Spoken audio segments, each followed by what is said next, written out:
જે રેસ્ક્યુ કરવામાં આવ્યા છે એની સ્કૂલે અમે સ્થળાંતર કર્યું છે. એ લોકો નાસ્તો પાણી કરાવી દીધો છે અને ઓઢવા પીવાની વ્યવસ્થા અમે હમણાં કરી રહ્યા છે.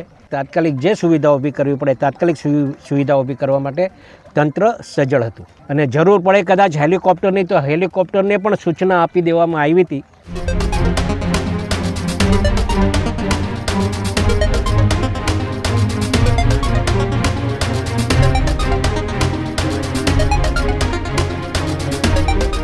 સૌરાષ્ટ્રમાં મેઘો અનરાધાર જોવા મળ્યો છે. કમોસમી વરસાદના કારણે કેટલાક લોકો ફસાયા છે.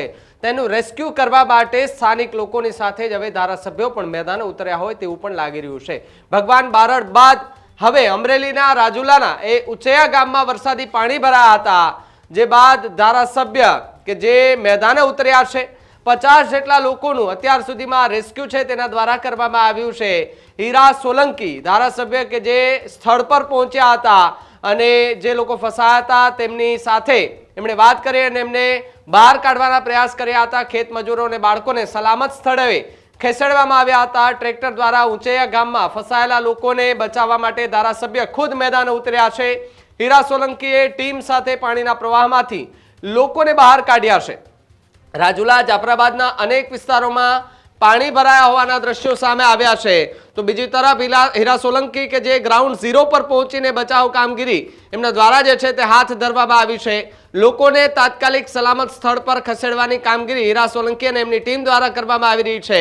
અમરેલીના રાજુલાના જે વિસ્તારો આવેલા છે એ વિસ્તારોની અંદર પાણીનો ખૂબ ભરાવો છે અને આ પાણીનો ભરાવો થતાની સાથે જ કેટલાક ખેત મજૂરો પોતાના ખેતરોમાં ફસાયા હતા.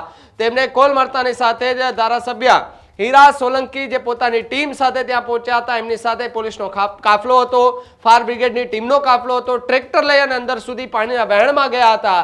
ત્યાંથી એક ખેત મજૂરો અને બાળકો જે છે તેને બહાર સુરક્ષિત રીતે કેવી રીતે કાઢવા તેને લઈને એ ટ્રેક્ટર સાથે ગયા હતા. એ તમામ લોકોને ત્યાંથી બહાર કાઢવામાં આવ્યા હતા.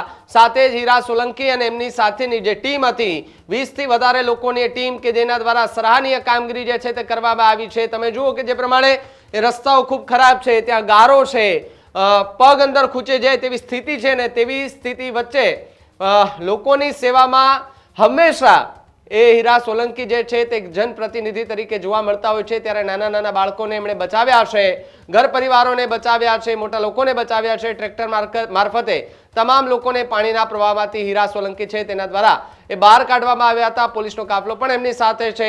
ધસમસતા પાણીના પ્રવાહમાં કોઈ પણ જીવના જોખમે ડર રાખ્યા વગર લોકોની સેવા, લોકોને કેવી રીતે બહાર કાઢવા, લોકોની મુશ્કેલી આપણી મુશ્કેલી એવું સમજી અને ધારાસભ્ય હીરા સોલંકી જે છે તે લોકો વચ્ચે જઈ રહ્યા છે. એ જ રીતે તાલાળાના ધારાસભ્ય ભગવાન બારડ પણ એ સતત ને સતત ખેડૂતોની પડખે ઊભા હોય તેવું પણ એ દ્રશ્યો જે છે ત્યારે સામે આવ્યા હતા. ત્યારે બચાવ કામગીરી દરમિયાન હીરા સોલંકીએ શું પ્રતિક્રિયા આપી, આવો એમને સાંભળીએ.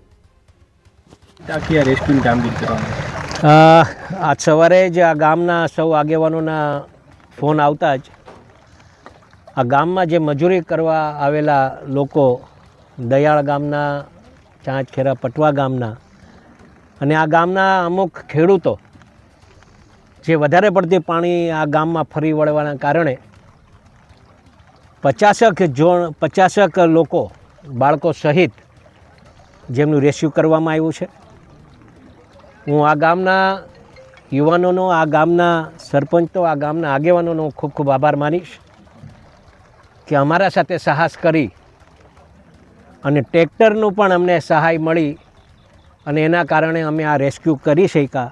જો ટ્રેક્ટર કે ન હોત તો અમે કદાચ ત્યાં સુધી અમે પણ પહોંચી શક્યા ન હોત.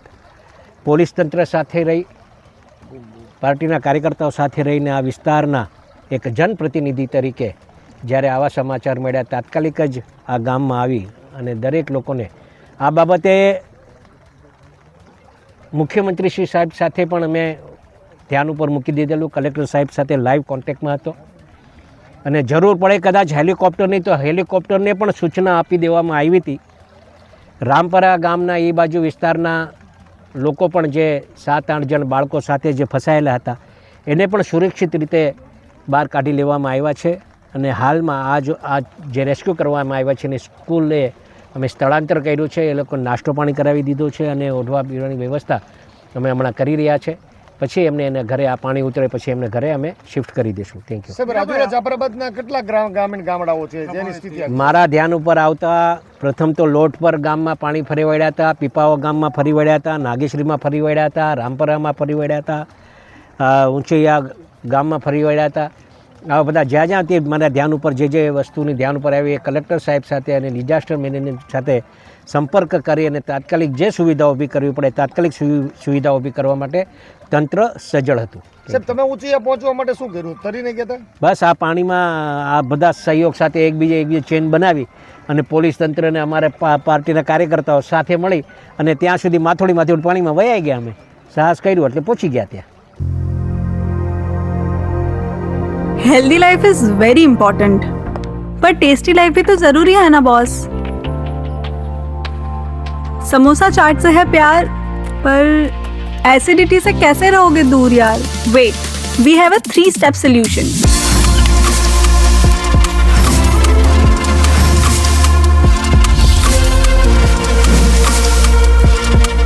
विट्रिशियन ओरल स्ट्रिप, क्योंकि टेस्टी लाइफ भी तो जरूरी है ना बॉस.